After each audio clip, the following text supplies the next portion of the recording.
श्री शिवाय नमस्तुभ्यम। नमस्कार दोस्तों, स्वागत है आपका अपने यूट्यूब चैनल पूजा और उपाय में। दोस्तों, इस वीडियो में सोमवार की पूजा में क्या क्या सामान लगने वाला है, सावन सोमवार की, वो बताने वाले हैं आपको। तो देखिए, सावन की शुरुआत जो है 2025 में वो 11 जुलाई से हो रही है और इस महीने में सावन सोमवार व्रत का बहुत ही महत्व है। साथ ही साथ 16 सोमवार व्रत भी ये इसी महीने से ज़्यादातर लोग जो है शुरू करते हैं। तो व्रत की पूजा में, व्रत में क्या क्या सामान मुख्य लगने वाला है, पूर्ण रूप से पूजा में क्या सामान लगेगा, साथ ही शिवलिंग का विस्तृत पूजन, अभिषेक में क्या क्या सामान, सुहाग सामग्री, भोग प्रसाद, सबकी जानकारी इस वीडियो के माध्यम से आपको देने का प्रयास करेंगे। देखिए, 2025 में पहला जो सावन सोमवार है वो रखा जाएगा 14 जुलाई से लेकर के रहेगा और टोटल 4 सोमवार पड़ने वाले हैं सावन के। तो सबसे पहले तो देखिए, आपको एक चौकी या लकड़ी का पीढ़ा जो भी आपको है उसकी ज़रूरत सबसे पहले पड़ने वाली है, वो रख लीजिए। इसके साथ ही साथ आपको भगवान भोलेनाथ की और गौरी माता की साथ में कोई फ़ोटो है, आपके पास तस्वीर है तो वो रख लीजिए। अगर उनके पूरे परिवार की मिल जाती है तो बहुत अच्छा है, क्योंकि पूरे परिवार की एक साथ ही पूजा हो जाएगी, ठीक है। और उसके साथ ही साथ आपको गणेश भगवान की प्रथम पूज्य हैं तो उनकी पूजा हमें ज़रूर करनी होती है। तो अगर आपकी फ़ोटो में ही गणेश जी हैं तो अलग से मत रखिएगा, अगर फ़ोटो में नहीं है तो आप गणेश भगवान की कोई मूर्ति छोटी सी है तो वो रख लीजिए, नहीं तो सुपारी में मौली लपेट के रख लीजिए गणेश भगवान के प्रतीक के रूप में। इसके साथ ही साथ में व्रत कथा की हमको पुस्तक चाहिए होती है, क्योंकि बिना व्रत कथा के पूजा और व्रत जो है अधूरा माना जाता है। इसलिए सावन सोमवार की व्रत कथा की पुस्तक ज़रूर अपने पास रखिएगा, या किसी भी विधि से आपको वो कथा ज़रूर सुननी रहेगी। ये हो जाता है। और चौकी पर बिछाने के लिए एक पीला या सफ़ेद कपड़ा ले लीजिएगा, क्योंकि दोनों ही भगवान भोलेनाथ को चढ़ता है। इसके साथ ही साथ अगली चीज़ जो आपको चाहिए होगी वो है दीपक। कुल मिला के 2-3 दीपक आपको लगने वाले हैं, 2 दीपक कम से कम। एक तो जो है आप जो कलश रखेंगे, या वैसे भी अगर कलश नहीं भी रख रहे हैं तो सबसे पहले जो आप स्थापना दीपक एक रखते हैं वो रहेगा, और बाद में आरती के लिए एक दीपक आपको चाहिए होगा। साथ ही साथ आपको 2 जनेऊ चाहिए होंगे। जनेऊ पीले हो सके तो लीजिए, पीले ना हो अगर सफ़ेद हैं तो उस पर हल्दी लगा लीजिएगा। तो इस तरह से जनेऊ हो गया। साथ ही साथ में आपको कमल गट्टा लेना होगा। कमल गट्टा अर्पित करने से क्या होता है, लक्ष्मी प्राप्ति होती है, तो इसलिए कमल गट्टे अगर मिल जाते हैं 2 तो कमल गट्टे ले लीजिएगा। साथ ही अक्षत का मतलब ही होता है वो खंडित नहीं होना चाहिए, इसका ध्यान रखना। साथ ही काले तिल ले लीजिएगा आपको, क्योंकि वो जो है हमारे दुख परेशानियों कष्टों को दूर करने के लिए, पितरों को भी शांत करने के लिए होता है वो, तो इसलिए जो है काला तिल ज़रूर रखिएगा और साथ ही अक्षत रखिएगा। भगवान भोलेनाथ को जो है पीला चंदन चढ़ता है, तो आप चंदन ज़रूर रखिएगा, और उनको रोली वगैरह नहीं चढ़ती है तो आप पीला चंदन रखिएगा। गौरी माता के लिए आप चाहें तो सिंदूर रख सकते हैं।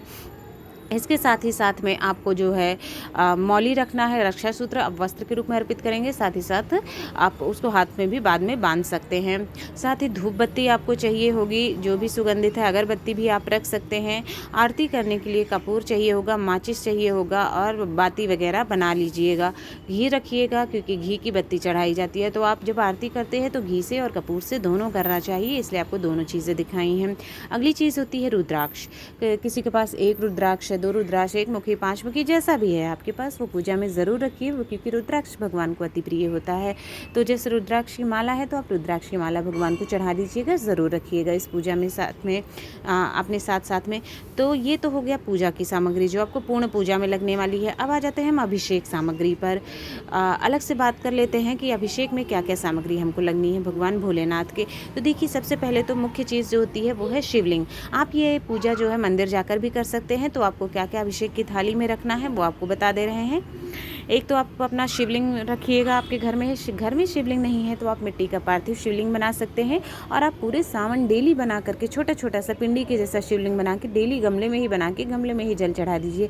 ऐसे भी कर सकते हैं, नहीं तो व्रत वाले दिन आप पार्थिव शिवलिंग बनाइए, उसका पूजन करिए और अगले दिन विसर्जन कर दीजिए। इसके साथ ही साथ आपको चाहिए होगा दूध, दही, घी, शहद ले लीजिएगा, और गंगा जल ज़रूर करिएगा। गंगा दश दो जल जो होता है आपके दोषों को दूर करता है और भगवान को चढ़ता है गंगा जल। गंगा माता को भगवान ने अपने माथे पे सजाया हुआ है, तो इसलिए गंगा जल रखिएगा। साथ ही साथ में बेलपत्र रखिएगा। बेलपत्र देखिए आपकी इच्छा अनुसार रखिएगा, 3, 5, 7, 11 जितना आपको चढ़ाना हो। और धतूरे ले लीजिएगा। बेलपत्र में ध्यान रखिएगा कहीं से कटा फटा नहीं होना चाहिए, जितने भी लें भले ही आप 3 चढ़ाएं लेकिन कटे फटे ना हों। ठीक है, ये हो गया, धतूरे हो गए। आंकड़े का फूल मिल जाए तो, शमी पत्र मिल जाए तो, जितनी भी इनकी प्रिय वस्तुएं हैं आपको मिल जाती हैं तो वो सारी चीज़ें आप अपनी पूजा में अभिषेक के लिए रख लीजिएगा। अब अगली चीज़ होती है फूल। फूल देखिए भगवान को सफ़ेद रंग के फूल अति प्रिय हैं। बस ध्यान आपको ये रखना है कि केतकी का फूल भी सफ़ेद होता है। आपको केतकी का फूल किसी भी हाल में नहीं रखना है, वरना सारी पूजा आपकी बर्बाद हो जाएगी, उल्टा पाप आप पे अलग लग जाएगा। तो इसलिए सफ़ेद फूल या पीले फूल आप रखिएगा भगवान के लिए। मौसमी फल जो भी आपको आसानी से मिल जाता है, आजकल के उसमें खीरा है, केला है, आम के आसानी से मिल जाते हैं, वो सारे फल ले लीजिए। भोग के रूप में देखिए आप जो है कोई मिठाई घर पे भी खीर वगैरह बना सकते हैं सफ़ेद रंग की, या फिर आप हलवा वगैरह बना सकते हैं, वो रख लीजिए। या बाज़ार से भी कोई मिठाई ला रहे हैं तो सफ़ेद रंग की मिठाई आप जो है बाज़ार से भी बर्फ़ी वगैरह ला करके चढ़ा सकते हैं, कोई भी मिष्ठान। साथ ही साथ में सुहाग सामग्री 5 जरूर रख लीजिएगा, पहले पे खास तौर पे पहले और आखिरी सामान पे। सुहाग सामग्री में जैसे आपकी चूड़ी हो गई, बिंदी हो गई, मेहंदी है, महावर है, सिंदूर है, और ये सारी 4-5 जो मुख्य चीज़ें होती हैं वो रख लीजिएगा। और साथ ही साथ में दान सामग्री, मतलब कोई दान के लिए दक्षिणा 50 रुपये, 21 रुपये, 100 रुपये, जैसी आपकी सामर्थ्य है वो रखिएगा। ये सारी चीज़ें सावन की पूजा में हमको पूर्ण रूप से लगने वाली हैं। तो दोस्तों पूरा मैंने आपको बता दिया है सावन सोमवार की पूजा में जो है क्या क्या लगने वाला है। शिवलिंग का अगर आप मंदिर जाके अभिषेक करते हैं, घर पे भी करते हैं, तो उसके अभिषेक में अलग से क्या सामान लगने वाला है उसकी भी आपको जानकारी दी है। भोग प्रसाद क्या चढ़ा सकते हैं वो भी पूरा बताया हुआ है। तो दोस्तों अगर आपको वीडियो पसंद आया हो तो फिर वीडियो को लाइक करिएगा, शेयर करिएगा, चैनल को सब्सक्राइब करिएगा और कमेंट बॉक्स में हर हर महादेव ज़रूर लिखिएगा। संपूर्ण पूजन सामग्री का वीडियो है इसमें, और आराम से पहले से ही लेकर रख लीजिए जिससे कि कोई गलती होने के चांसेस भी ना रहे। सावन सोमवार व्रत में फूल जो है गेंदे के फूल भी चलेंगे अगर आपको सफ़ेद फूल नहीं मिल पाते हैं तो। हर हर महादेव।